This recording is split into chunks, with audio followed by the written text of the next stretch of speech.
Hello student, कैसे हैं आप लोग। आशा करते हैं कि आप लोग सब बढ़िया होंगे, सब मज़े में होंगे। मैं कुछ वीडियो पहले लाया हूँ जिसमें मेरा नया यूट्यूब चैनल है। कुछ करंट अफेयर के मुद्दे जो हैं बहुत ही, जो कि वैश्विक स्तर पे अभी जो फ्रंट पे चल रहे हैं, जो कि मतलब समसामयिक घटनाक्रम अंतर्राष्ट्रीय और राष्ट्रीय और बिहार स्तर के जो भी हैं, उनमें जो मुख्य मुख्य मुद्दे हैं अभी जो कि वैश्विक पटल के सामने जो कि हैं, उनको लेकर मैं कुछ इन डेप्थ में आपको जानकारी देने की कोशिश कर रहा हूँ। कुछ टाइम और ज़्यादा लग रहा होगा, आपको लग रहा है कि टाइम ज़्यादा लग रहा है, लेकिन इससे कम में ये मुद्दे समझाना बहुत ही मुश्किल काम होगा। इसके वजह से मैं कुछ टाइम ज़्यादा ले रहा हूँ और इन डेप्थ में आपको समझाने के और पूरा कंसेप्ट को क्लियर करने की कोशिश किया जा रहा है। हमारी तरफ से जो भी बेस्ट देने की कोशिश है आप लोगों को, कि मतलब ऐसा मतलब कुछ मिले जो कि मतलब कहीं भी यूट्यूब पे मतलब अभी उपलब्ध ना हो। इसी के संबंध में चलिए एक नेक्स्ट टॉपिक को हम लोग डिस्कस कर लेते हैं आज। अभी आप लोग जानते होंगे कि भारत ने चंद्रयान मिशन 3 लॉन्च किया है। चंद्रयान 3 को लॉन्च किया है, जो कि मतलब चांद के सतह पे उतरेगा और वहाँ का खोज करेगा, वहाँ का वैज्ञानिक अनुसंधान करेगा और बहुत सारे उद्देश्य हैं। तो इसी के संदर्भ में हम लोग पूरे अंतरिक्ष कार्यक्रम और चांद की खोज जो हुए हैं, जो अभी तक जितने भी इन्वेंशन हुए हैं चांद को लेकर भी वैश्विक स्तर पर, उसके बारे में हम लोग डिस्कशन कर लेते हैं कि क्या इतिहास रहा है और आज के संदर्भ में क्या क्या प्रगति हुई है भारतीय स्तर पर और वर्ल्ड के स्तर पे। तो इसके संदर्भ में पहले इसका मूल तत्व जानना जरूरी है कि कहाँ से स्टार्ट हुआ था अंतरिक्ष कार्यक्रम और उसी के आगे में चंद्र जो मून मिशन था वर्ल्ड का किस तरह से आया सामने, वैश्विक पटल के सामने किस तरह से आया। अंतरिक्ष कार्यक्रम में स्पेस सैटेलाइट के बाद चंद्रमा पे जाना और झंडा गाड़ना बहुत ही बड़ी शक्तिशाली का प्रदर्शन बन गया था। इसी के बारे में जानते हैं आप। एक चीज़ जान लीजिए कि इसमें पहले जो है स्पेस जो अंतरिक्ष का इन्वेंशन है और अंतरिक्ष का जो खोज है, अंतरिक्ष के सैटेलाइट अंतरिक्ष में भेजना है, इसका कार्यक्रम जो है ये स्टार्ट होता है 1950 के दशक में, जिसमें कि रसिया और अमेरिका आगे रहते हैं। इसमें मेन उद्देश्य ये था कि जो जब शीत युद्ध चल रहा था अमेरिका और रसिया के बीच में, मैंने शीत युद्ध के बारे में पिछले वीडियो में डिस्कशन कर दिया है, उसके बारे में आप देख सकते हैं। दोनों महाशक्तियों के बीच जब तनाव उत्पन्न हुआ तो उसमें रसिया ने 1957 के आसपास अपना पहला दुनिया का स्पेस सैटेलाइट स्थापित किया था और इसमें और भी 1961 में फर्स्ट मनुष्य को मतलब फर्स्ट आदमी को रसिया ने अंतरिक्ष में भेजा था। और इसके चलते अमेरिका देख रहा था कि बहुत ही ज़्यादा हम लोग स्पेस कार्यक्रम में पिछड़ रहे हैं और अंतरिक्ष में रसिया ने झंडा गाड़ दिया है। तो इसके लिए एक फिर कार्यक्रम अमेरिका ने आगे बढ़ाया कि America first and America great के जो उद्देश्य थे अमेरिका का, उसके थ्रू उन्होंने क्या किया कि 1961 के आसपास एक वहाँ के राष्ट्रपति थे कनेडी जी ने वहाँ एक बहुत ही बड़ा स्पेस मिशन को स्पेस अन्वेषण कार्यक्रम को आगे लाया और घोषणा की कि हम लोग एक दशक के अंदर स्पेस कार्यक्रम में दुनिया के महाशक्ति के रूप में उभर कर आएंगे सामने।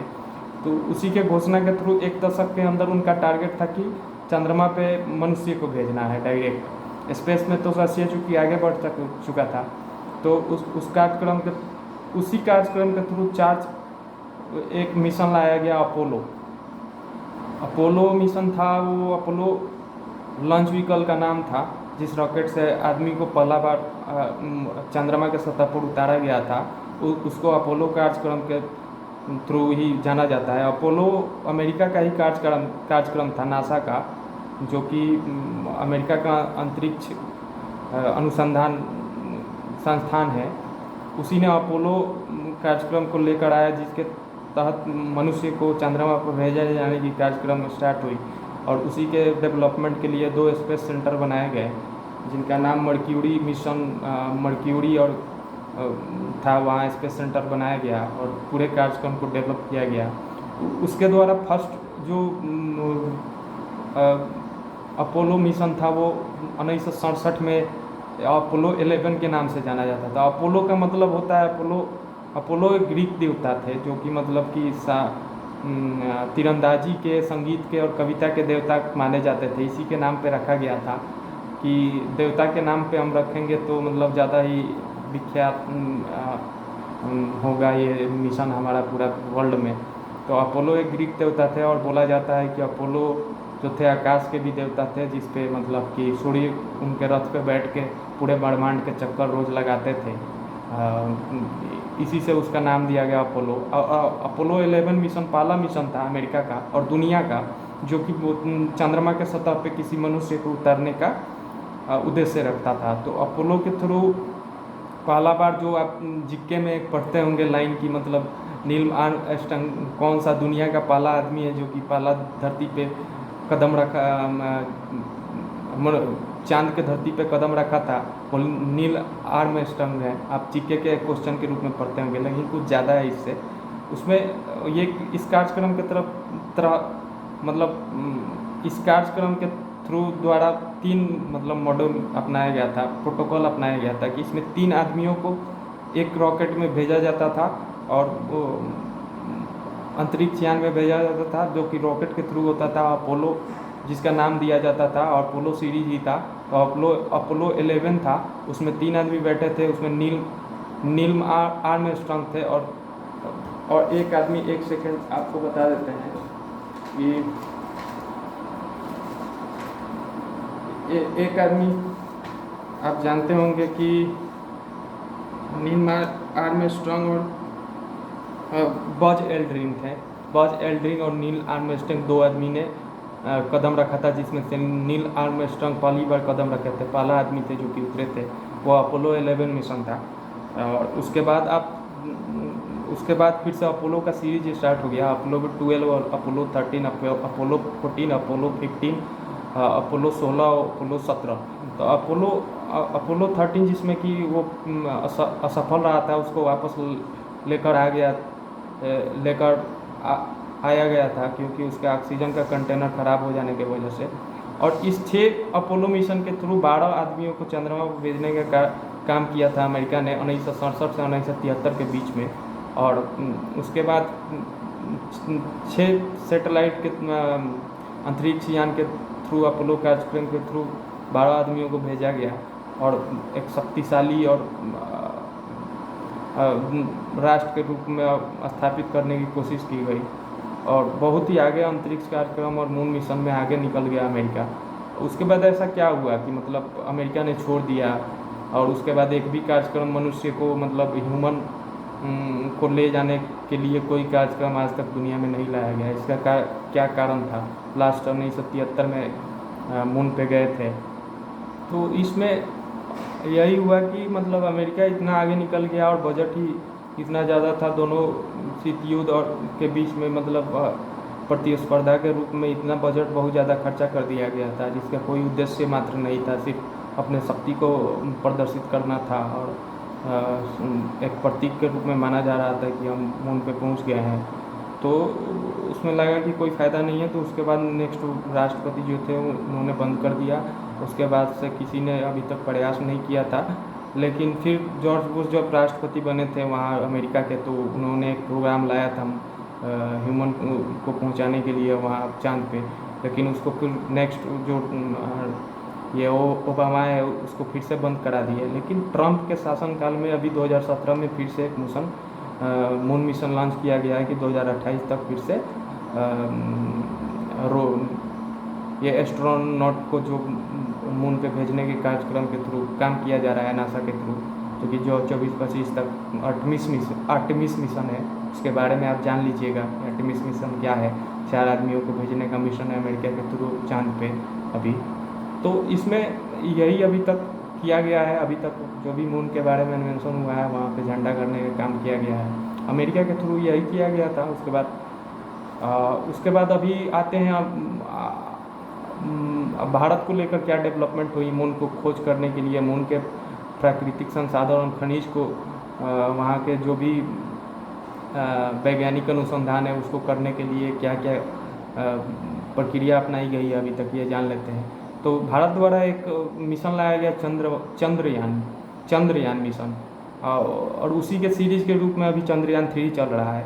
चंद्रयान मिशन जो है 2007 के आसपास एक रसिया और अमेरिका के बीच में संधि हस्ताक्षर हुए थे अंतरिक्ष और मून के खोज के लिए, मतलब मून पे जाने के लिए, मनुष्य को भेजने के लिए रसिया और अमेरिका के बीच में जानते हैं कि बहुत ही मतलब स्पेस और टेक्नोलॉजी के क्षेत्र में बहुत ही अच्छा संबंध रहे हुए हैं। तो इसके वजह से उनके बीच में एक पैक्ट हुआ 1907 में, जिसके थ्रू मतलब चंद्रयान मिशन लॉन्च किया गया। मनमोहन सिंह की सरकार थी, उन्होंने मंजूरी दी इसको, और फंड परिव्यय जो हैं वो उपलब्ध कराए गए मनमोहन सिंह की सरकार के थ्रू। चंद्रयान मिशन ये था कि मतलब वहाँ उसमें एक रोवर होगा और लैंडर होगा।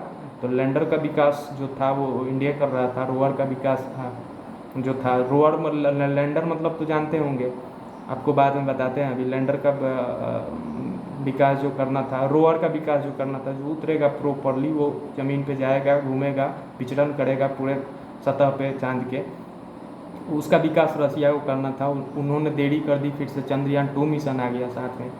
चंद्रयान 1 गया, आपको बता रहे हैं चंद्रयान 1 गया था, आपको डेट 1 मिनट आपको क्लियर कर दे रहे हैं। बहुत ज़्यादा तेज़ हो जा रही होगी तो आपको इसके लिए क्षमा चाहते हैं, लेकिन कंटेंट पकड़ने की और समझने की कोशिश कीजिए कि हम क्या बोल रहे हैं, कितना ज़्यादा फास्ट है, इससे कोई ज़्यादा मतलब मत रखिएगा। लेकिन ओवरऑल पूरे समझदारी एक विकसित हो जाना चाहिए कि हम क्या बोलना चाहते हैं चंद्रयान को लेकर या मून मिशन को लेकर, क्या क्या हुए हैं अभी तक डेवलपमेंट। चंद्रयान मिशन भारत का पहला मिशन था, ठीक है। वो 22 अक्टूबर 2008 को polar satellite launch vehicle PSLV आप जानते होंगे कि PSLV से मतलब छोड़ा गया है रॉकेट। ये एक रॉकेट है, रॉकेट का नाम है, ठीक है। PSLV का मतलब होता है satellite launch vehicle, polar satellite launch vehicle इसको बोला जाता है। तो इसके थ्रू ये मतलब नाम है, एक रॉकेट का नाम समझ लीजिए। तो इसी के थ्रू छोड़ा गया था polar satellite launch vehicle C11, जो कि चंद्रमा पे गया। 34 चक्कर भी उसका लगाया, 3400 का उसका रोटेशन रहा चंद्रमा का। उसके बाद 2019 को उसका मेन उद्देश्य था, फर्स्ट चंद्रयान मिशन का भारत का मेन उद्देश्य था उसके सतह पे पानी का खोज करना, और वो एक व्यापक रूप में मतलब मैपिंग करना। मैपिंग मतलब कि मतलब उसका मानचित्र का मतलब विश्लेषण करके वहाँ इसरो के पास भेजना। ये इसरो का मिशन था चंद्रयान मिशन। इसरो जानते होंगे कि इसरो भारत का अंतरिक्ष में अनुसंधान करने के लिए एक संगठन है, या जिसको बोलते हैं ISRO, Indian space research organisation, जिसको हिंदी में बोलते हैं भारतीय अंतरिक्ष अनुसंधान संस्थान, ठीक है। तो उसी के द्वारा एक उसका सैटेलाइट लॉन्च व्हीकल जो है वहाँ से जहाँ से छोड़े जाते हैं वहाँ पैड बनाया जाता है, जो कि मतलब वो आंध्र प्रदेश में है जहाँ से छोड़ा जाता है। वो उसका सीढ़ी और हरिकोटा में है सतीश धवन स्पेस सेंटर जिसका नाम है, वहीं से छोड़ा जाता है इसको। तो उसके थ्रू छोड़ा गया और गया वहाँ चंद्रयान मिशन 1-2 नहीं था, उसका नाम सिर्फ फर्स्ट में चंद्रयान ही था। तो वो गया वहाँ पे। उसके बाद फिर 14 जुलाई 2008 को चंद्रमा की सतह पर अपना पहला कदम 14 जुलाई 2008 को पहला कदम रखा वहाँ चंद्रमा पे चंद्रयान। चंद्रमा पर झंडा लगाने वाला चौथा देश बन गया था वो इंडिया 2008 में चौथा देश बना। पहला अमेरिका था, दूसरा का रसिया था, तीसरा का चाइना था, चौथा इंडिया था, ठीक है।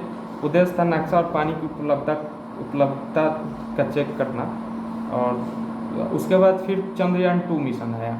उसके बाद उसका कनेक्शन संपर्क टूट गया और बहुत सारी जानकारियाँ जो थी वो नहीं मिल पाया, जो उद्देश्य था वो पूरा नहीं हो पाया था। तो इसके लिए फिर से नेक्स्ट चंद्रयान 2 मिशन उसी मिशन में अगला मिशन जोड़ा गया। इसी के वजह से चंद्रयान 1-2 किया गया है उसको। चंद्रयान 2 मिशन था 14 जुलाई 2023 को 1:53 2021 को 14 जुलाई 2021 को 2 साल पहले, मतलब कि 1:30 बजे के आसपास ये लॉन्च किया गया। और इसमें इस मॉड्यूल में 3 मेन पार्ट बनाए गए थे। लैंडर था, पहला तो ऑर्बिटर था, दूसरा लैंडर था और तीसरा रोवर था। मतलब ऑर्बिटर का मतलब ये होता है कि चंद्रमा पे जाएगा, चंद्रमा के कुछ दूरी पे, उसके कक्षा में कुछ दूरी पे स्पेस में वो चक्कर लगाते लगाते लगाते उसका ये भेजेगा, उसका मतलब जानकारी उसके बारे में, चंद्रमा के बारे में बाहरी जानकारी जो है वो मतलब ऑर्बिटर भेजेगा। दूसरा पार्ट था उसका एक लैंडर। लैंडर एक बहुत बड़ा बक्सा की तरह होता है, वो वही उससे अलग होके ऑर्बिटर से वो आएगा चंद्रमा की सतह पे और वो उतरेगा। वो चक्का लगा होता है 4 ठो उसमें, और वो उतरेगा और उसमें से एक छोटा सा रोबोट निकलेगा और वो रोबोट पूरा चंद्रमा के सतह पे घूमेगा, उसको बोलते हैं रोवर। वो रोबोट जो निकलेगा छोटा सा और घूमेगा और जानकारी इकट्ठा करेगा, उसको रोवर बोलते हैं। तो इसका अलग अलग नाम दिया गया था। ऑर्बिटर का तो ऑर्बिटर ही नाम था, लेकिन लैंडर का नाम था विक्रम और रोवर का नाम था प्रज्ञान, 2021 में जो छोड़ा गया चंद्रयान 2 मिशन के थ्रू। तो उसका जो अलग हो गया ऑर्बिटर से, और लैंडर का जो सतह पे उतरना था, वहाँ से उतरने के वक्त ही कुछ जो जब अलग हुआ तो वहाँ पे सॉफ्ट लैंडिंग का मतलब होता है कि आराम से उतर गया और संपर्क बना रहा। तो वहाँ जब लैंडिंग कराया जा रहा था लैंडर का, तो उस टाइम इसरो से संपर्क टूट गया और उसके बाद कोई कम्युनिकेशन नहीं हुआ। तो इसके चलते पूरा असफल रहा मिशन, और ऑर्बिटर जो था वो अपना काम कर रहा है और अपना जानकारी अभी तक चंद्रयान 2 के द्वारा इसरो को भेजा जा रहा है। लेकिन चंद्रयान 3 मिशन नेक्स्ट लाया गया, चूँकि मेन उद्देश्य जो था वहाँ उतरना था, वहाँ का अन्वेषण करना था, खोज करना था, वैज्ञानिक अनुसंधान करना था, वो तो पूरा नहीं हो पाया था ना। तो चंद्रयान 3 मिशन लाया गया था LVM-3 के द्वारा, GSLV M3। GSLV क्या होता है जान लीजिए। GSLV रॉकेट लॉन्च व्हीकल है। लॉन्च व्हीकल मतलब जो जिससे भेजा जाता है रॉकेट को, रॉकेट का नाम है जिससे वो सारे मॉड्यूल पूरा भेजा जाता है। तो GSLV का फुल फॉर्म होता है जियो सिक्रोनाइज्ड लॉन्च व्हीकल। ठीक है, जियो सिक्रोनाइज्ड में भू स्थिर उपग्रह यान बोला जा सकता है हिंदी में उसको। मतलब जियो सिक्रोनाइज्ड ये होता है कि मतलब कि वो कक्षा में उसी स्पीड से चक्कर लगाएगा जिस स्पीड से मतलब चांद अपना परिक्रमण करता है या पृथ्वी अपना परिक्रमण करती है, वो एकदम एक ही स्थान पे फिक्स रहेगा। इसी को जियो सिक्रोनाइज्ड बोला जाता है। ठीक है, तो सतीश धवन अंतरिक्ष केंद्र श्रीहरिकोटा से भेजा गया था। इसी को भी 19 जुलाई 2023, 14 जुलाई अब की बार पिछले जुलाई में 2023 को 2:35 पे भेजा गया वहाँ से। LVM-3 M4 से GSLV M3 M4 से भेजा गया, और जो जिसका उद्देश्य जिसका टारगेट है 23 अगस्त 2023 को वो लैंडर सॉफ्ट लैंडिंग कराएगा। अभी का अपडेट जो है ये है कि उसमें विक्रम को जो अलग किया गया, विक्रम नहीं सॉरी, वो ऑर्बिटर को जो अलग किया गया, प्रोपल्शन मॉडल है उसमें होता है, वो प्रोपल्शन मॉडल जो ले जाने का काम करता है, उस मॉडल को अलग किया गया है अभी 23 अगस्त तक। अभी कल या परसों कल ये फिर शाम तक 5:27 तक चंद्रमा की सतह पर उतर जाएगा इंडिया का। और उद्देश्य है इसका चंद्रमा की संरचना को बेहतर ढंग से समझना तथा चंद्रमा को उपलब्ध रासायनिक पदार्थों का वैज्ञानिक स्तर से विश्लेषण करना, मिट्टी, पानी और प्राकृतिक तत्वों को इकट्ठा करना।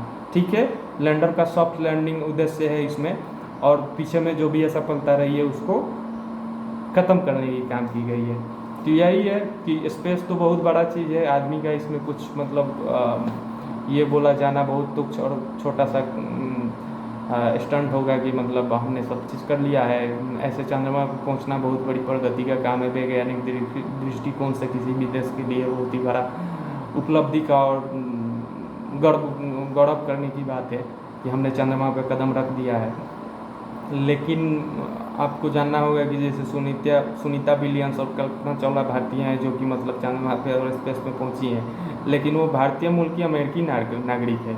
उसमें तो सुनीता विलियम्स का जो जन्म है वो भारत में हुआ था, लेकिन अमेरिकी नागरिक थे। और कल्पना चावला जो है कि अमेरिका में जन्म भी हुआ था, अमेरिका का नागरिक भी है वो। तो इसको नहीं माना जा सकता अभी कि भारत की उपलब्धि मतलब स्पेस में मनुष्य को लेकर बहुत ज़्यादा अभी तक हुई है।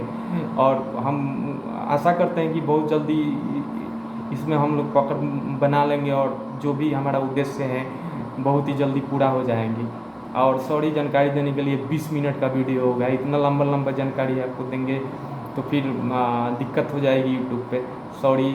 और जो चीज़ भी गलती है इसके लिए बहुत ही आपसे नम्र निवेदन है कि मतलब अभी नया वीडियो है तो इसको आप लोग प्रमोट कर सकते हैं और देख लीजिए कंटेंट क्या है एक तरह से। और आप लोगों का प्यार हमेशा बना रहे इसके लिए हम आभारी हैं। Thank you.